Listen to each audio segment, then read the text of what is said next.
Hi hello welcome to Shailu's kitchen. ಎಲ್ಲರಿಗೂ merry Christmas. ಇವತ್ತು ನಾನು ಪ್ಲಮ್ ಕೇಕ್ ಮಾಡ್ತಾ ಇದ್ದೀನಿ, ಬನ್ನಿ ನೋಡೋಣ. ಬಾದಾಮಿ, ಕಪ್ಪು ದ್ರಾಕ್ಷಿ, ಒಣ ದ್ರಾಕ್ಷಿ, ಗೋಡಂಬಿ, ಟೂಟಿ ಫ್ರೂಟಿ, ಚೆರಿ ಹಣ್ಣು, ಆರೆಂಜ್ ಜ್ಯೂಸ್.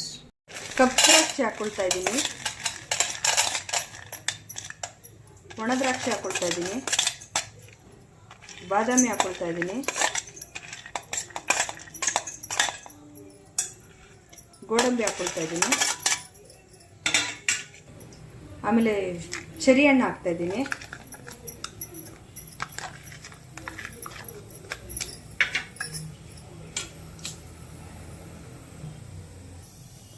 ಟೂಟಿ ಫ್ರೂಟಿ ಹಾಕ್ತಾ ಇದ್ದೀನಿ.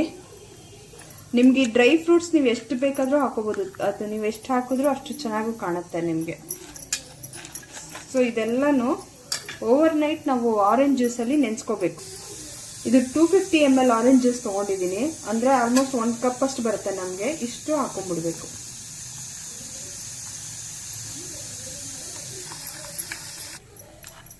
ಇದಿಷ್ಟು ಓವರ್ ನೈಟ್ ನೆನೆಸ್ಬೇಕು. 1 ಸ್ಪೂನ್ ಅಷ್ಟು ಸಕ್ಕರೆ ತೊಗೊಂಡಿದ್ದೀನಿ. ಇದಕ್ಕೆ ನೀರು ಏನೋ ಹಾಕ್ಬಾರ್ದು, ಹಾಗೆ ಕ್ಯಾರಮಲ್ ಮಾಡ್ಕೋಬೇಕು. ಹೀಗೆ ಬಿಟ್ಟರೆ ಇದು ಹೀಗೆ ಕರಗುತ್ತೆ. ಸ್ಲಿಮ್ಮಲ್ಲೇ ಇಟ್ಕೊಂಡಿರ್ಬೇಕು, ಇದು ಹಾಗೆ ಕ್ಯಾರಮಲ್ ಆಗುತ್ತೆ. ನೋಡಿ, ಈಗ ಶುಗರ್ ಎಲ್ಲ ಕರಗಕ್ಕೆ ಸ್ಟಾರ್ಟ್ ಆಗ್ತಾ ಇದೆ. ಇದಿನ್ನು ಕಲರ್ ಚೇಂಜ್ ಆಗಬೇಕು, ಬ್ರೌನ್ ಕಲರ್ ಬರೋದು ನಾವು ಹೀಗೆ ಮಾಡಬೇಕು. ಈಗ ಇದೆಲ್ಲ ಮೆಲ್ಟ್ ಆಗಿ ಕಲರ್ ಚೇಂಜ್ ಆಗೋವರೆಗೂ ನಾವು ಹೀಗೆ ಮಾಡಬೇಕು. ಈಗ ಇದು ಮೆಲ್ಟ್ ಆಗೋ ಸ್ಟೇಜಲ್ಲಿ ಇದೆ.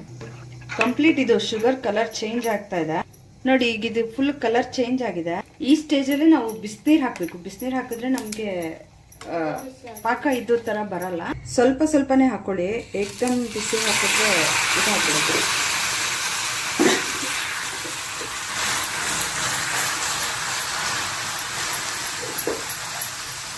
ಇದು ಫುಲ್ಲು ಮೆಲ್ಟ್ ಆಗುತ್ತೆ.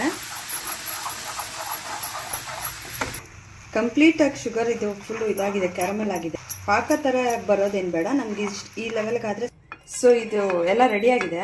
ಇದೊಂದು ಸ್ವಲ್ಪ ತಣ್ಣಗಾಗಬೇಕು. ನೆಕ್ಸ್ಟ್ ಪ್ರೋಸೆಸ್ ನೋಡೋಣ ಬನ್ನಿ. 1/4 ಕಪ್ ಅಷ್ಟು ಸಕ್ಕರೆ ತೊಗೊಂಡಿದ್ದೀನಿ. 1/3 ಕಪ್ ಅಷ್ಟು ಆಯಿಲ್ ತೊಗೊಂಡಿದ್ದೀನಿ. 1/3 ಕಪ್ ಅಷ್ಟು ಮೊಸರು ತೊಗೊಂಡಿದ್ದೀನಿ.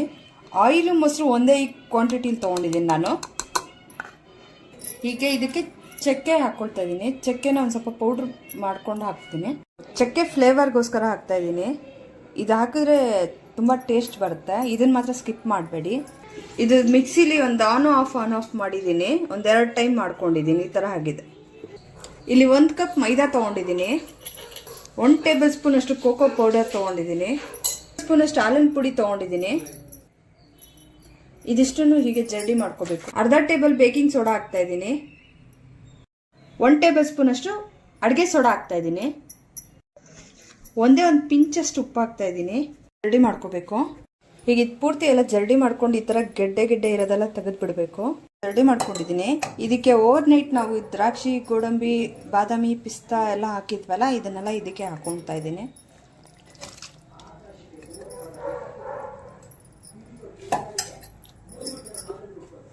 ಇದಕ್ಕೇನೆ ನಾವು ಅವಾಗಲೇ ಬ್ಲೆಂಡ್ ಮಾಡ್ಕೊಂಡ್ವಲ್ಲ, ಅದನ್ನು ಹಾಕ್ತಾ ಇದ್ದೀನಿ. ಶುಗರ್ ಸಿರಪ್ ಮಾಡ್ಕೊಂಡಿದ್ವಲ್ಲ, ಅದನ್ನು ಹಾಕ್ತಾ ಇದ್ದೀನಿ. ಇದೆಲ್ಲ ಪೂರ್ತಿಯಾಗಿ ಮಿಕ್ಸ್ ಮಾಡ್ಕೋಬೇಕು. ಕಟ್ ಆ್ಯಂಡ್ ಫೋಲ್ಡ್ ಥರ ಹೀಗೆ ಮಾಡಬೇಕು. 1 ರೌಂಡ್ ಕಟ್, 1 ರೌಂಡ್ ಕಟ್, ಆ ಥರ ನಾವು ಮಿಕ್ಸ್ ಮಾಡಿಕೊಂಡ್ರೆ ಗಂಟು ಆಗಲ್ಲ. ಕಂಪ್ಲೀಟಾಗಿ ಇದು ಮಿಕ್ಸ್ ಮಾಡ್ಕೊಂಡಿದ್ದೀನಿ. ಬಟರ್ ಪೇಪರ್ಗೆ ಒಂದು ಸ್ವಲ್ಪ ಎಣ್ಣೆ ಗ್ರೀಸ್ ಮಾಡಿಕೊಂಡು ಇದಕ್ಕೆ ಹಾಕ್ಕೊಳ್ತೀನಿ.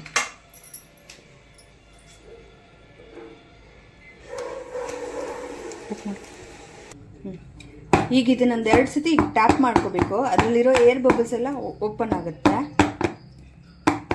ಇದ್ರ ಮೇಲೆ ಹಂಗೆ ಟೂಟಿ ಫ್ರೂಟಿ ಹಾಕ್ತಾ ಇದ್ದೀನಿ. ಇನ್ನೊಂದು ಸ್ವಲ್ಪ ಗೋಡಂಬಿ ಹಾಕ್ತಾ ಇದ್ದೀನಿ. ಇದರಲ್ಲಿ ನಾನು ಮರಳು ಹಾಕ್ಕೊಂಡಿದ್ದೀನಿ. ಮರಳು ಸ್ವಲ್ಪ ಬಿಸಿ ಮಾಡ್ಕೊಂಡು ಒಂದು 10 ನಿಮಿಷ ಬಿಸಿ ಮಾಡ್ಕೊಂಡಿದ್ದೀನಿ. ಈಗ ಇದು ಕರೆಕ್ಟಾಗಿ ಸೆಂಟ್ರಿಗೆ ಇಟ್ಬಿಡಿ. 45 ನಿಮಿಷ ಇದನ್ನು ಬೀಟ್ ಮಾಡಬೇಕು ಮೀಡಿಯಂ ಫ್ಲೇಮಲ್ಲೇ. ಇದು ಆಗಿದೆ. ಈಗ ಒಂದು ನೈಫ್ ಟಚ್ ಮಾಡಿ ನೋಡೋಣ. ಎಲ್ಲೂ ಅಂಟ್ಕೊಳ್ತಾ ಇಲ್ಲ ನಮಗೆ. ಕ್ಲೀನಾಗಿ ಬಂದಿದೆ ಇದು. ಸೊ ಇವಾಗ ಇದು ಬೆಂದಿದೆ ಅಂತ. ಈಗ ಇದನ್ನು ತೆಗೆದುಬಿಟ್ಟು ಈ ಸೈಡ್ಸ್ ಎಲ್ಲ ಪೇಪರ್ಸ್ ತೆಗೆದುಬಿಡ್ಬೇಕು. ಸೊ ಇದನ್ನು ಟ್ಯಾಪ್ ಮಾಡಿದ್ರೆ ಸೊ ಇದನ್ನು ಹೀಗೆ ತೆಗೆದುಬಿಡ್ಬೇಕು.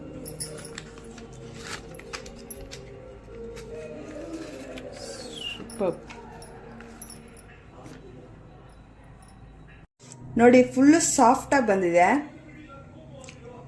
ನೋಡಿ. ಇದು ನಾವು ಹಾಕಿರೋ ಡ್ರೈ ಫ್ರೂಟ್ಸ್ ಎಲ್ಲ ಒಳಗಡೆ ಎಷ್ಟು ಚೆನ್ನಾಗಿ ಕಾಣುತ್ತೆ. ಸೇಮ್ ನಾವು ಬೇಕ್ರಿಲಿ ಹೆಂಗೆ ತೊಗೊಳ್ತೀವೋ ಅದೇ ಥರ ಇದೆ ನೋಡಿ. ನಾನು ಮಾಡಿರೋ ಕ್ರಿಸ್ಮಸ್ ಪ್ಲಂಪ್ ಕೇಕ್ ನಿಮಗೆಲ್ಲ ಇಷ್ಟ ಆಗಿದ್ರೆ ಲೈಕ್ ಮಾಡಿ, ಶೇರ್ ಮಾಡಿ, ಸಬ್ಸ್ಕ್ರೈಬ್ ಆಗಿ, ಕಮೆಂಟ್ ಮಾಡಿ. Thank you for watching.